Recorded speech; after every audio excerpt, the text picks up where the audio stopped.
What's up, guys? I'm going to be partaking in the transformation challenge put on by AlbinoRhino, and I'm going to show you the progress of my car from when I first got it to where it is now, all the mods I've done along the way. And so let's get started on that. And as always, thanks for watching. Please like and subscribe, and stay tuned for more videos. Peace out.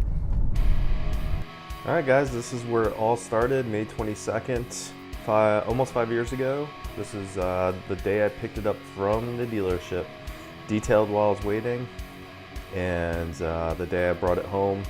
This might have been the next day. Gave it a good wash. Still has a nice dealer plate on there, as you can see. Look at that clean stock engine bay. Wow, it's hard to believe that that's what it used to look like, but that's it when I bought it. Completely stock interior. Nothing was modified on this car. Actually lived the first part of its life in Hawaii. Here is the first modification I did. It's the AFE Stage 2 intake. I was super excited about this one. Great sounding intake, great performing intake. There you can see the second mod I did, which is the Billet Technology oil catch can, which matched the color. Demolded the side there, so took a strip off of the doors, you can see there. This was the painting calipers and putting on high temp decals. Really cleaned up the calipers. These still look perfect to this day. So that was just Pep Boys store-bought, whatever brand paint. This was my very first exhaust modification. This was the Blastin' Bob 6DB blast pack extensions, whatever you would call them. You cut off part of the tailpipe in the back and put these on. They looked good. I like the way they look, but they just, they weren't exactly what I wanted. The full catback was going to be the only way to really make it sound the way I wanted. So that's where this comes into play. This is the Flowmaster Force 2 catback that I found on Craigslist for cheap. It's actually for the 2011 to 14 Chargers, but fits right on. The 06 to 010s just didn't have the tips. Great sounding exhaust.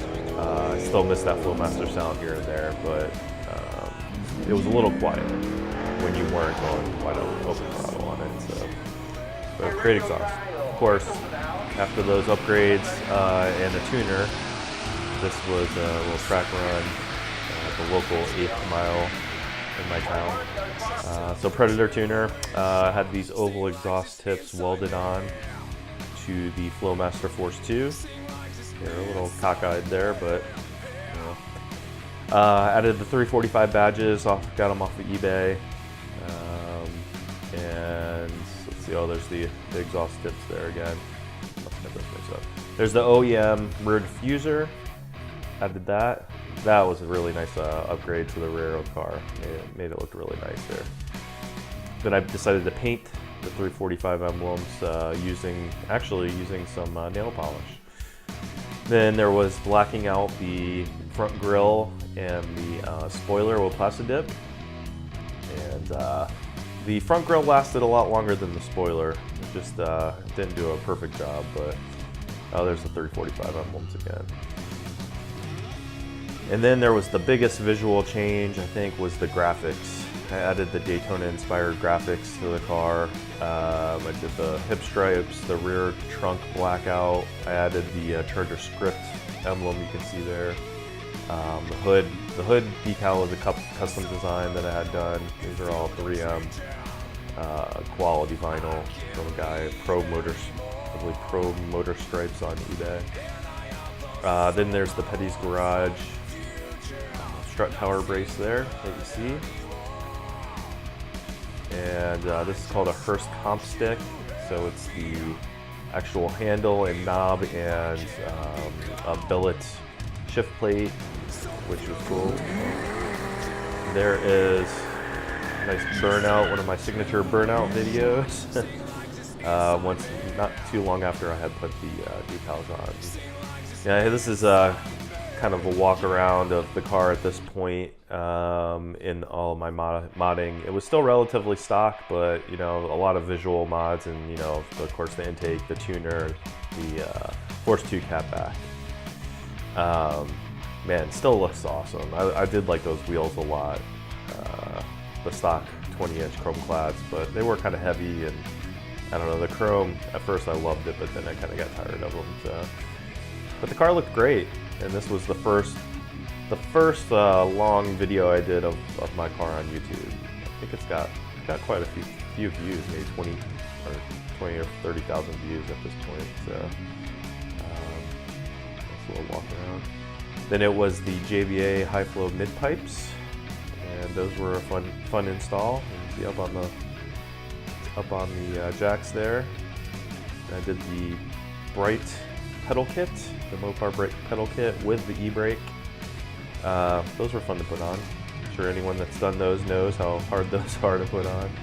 A little track run. Another track run. This was the first time I did a quarter-mile pass. This is at Beach Bend in Bowling Green, Kentucky.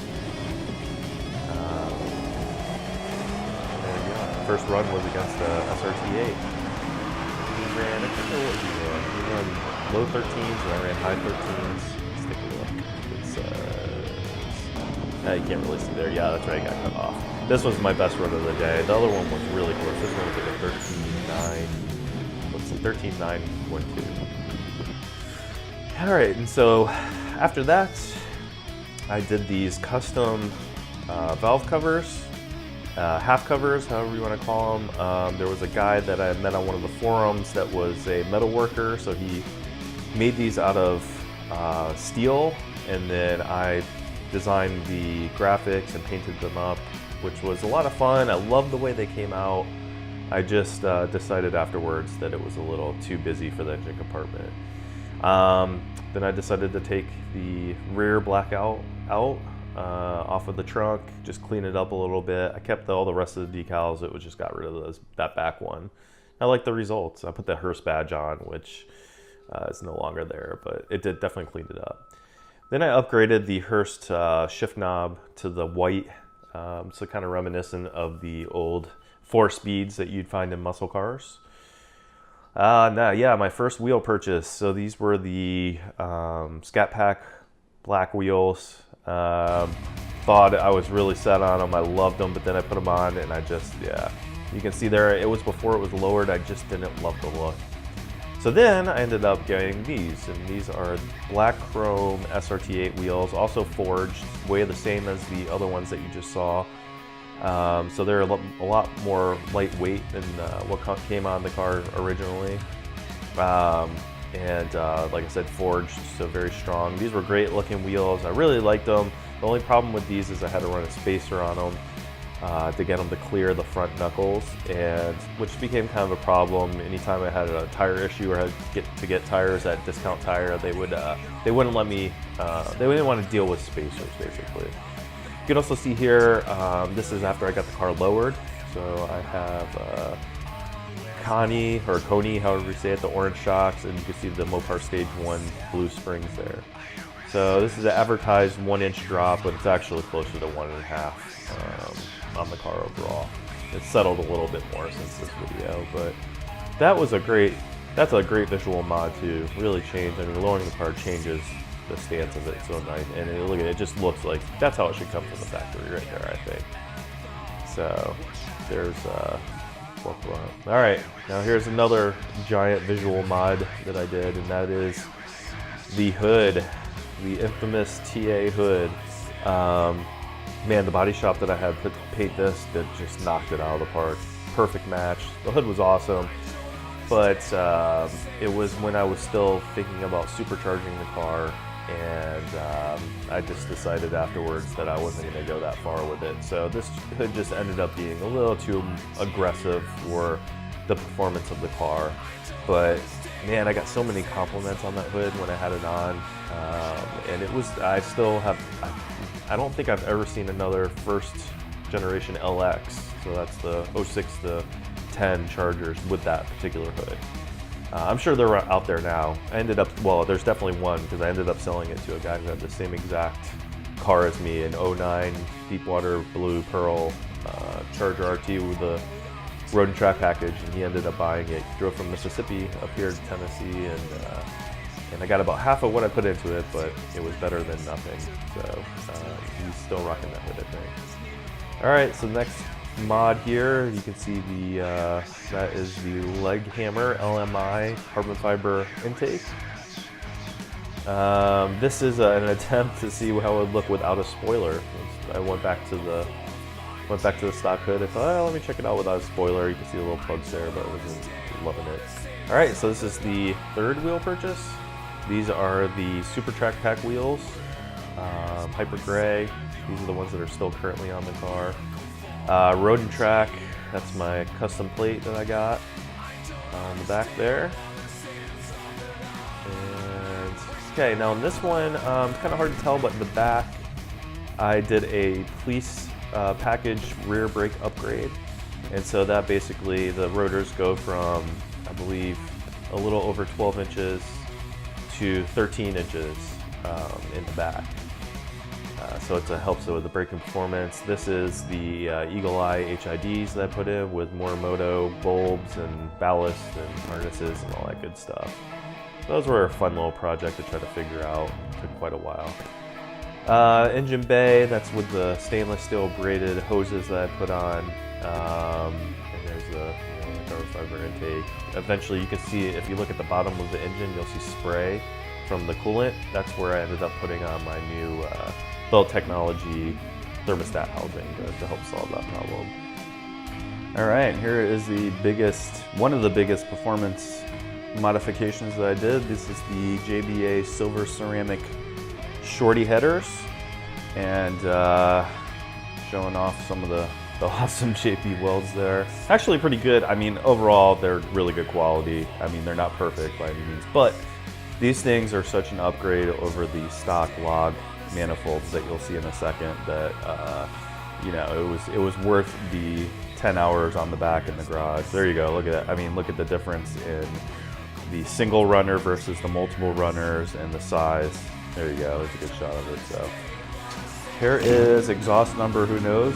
This is the Corsa Extreme catback that I was, now I love, but initially wasn't sure about once it broke in.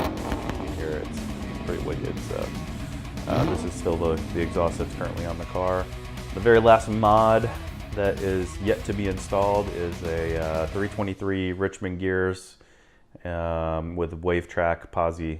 So there you go. There is the progression from completely stock almost 5 years ago to where the car is now. And sorry for it being so long, but I've done a lot of modifications for this car. So thanks for watching as always, and like and subscribe. Peace out.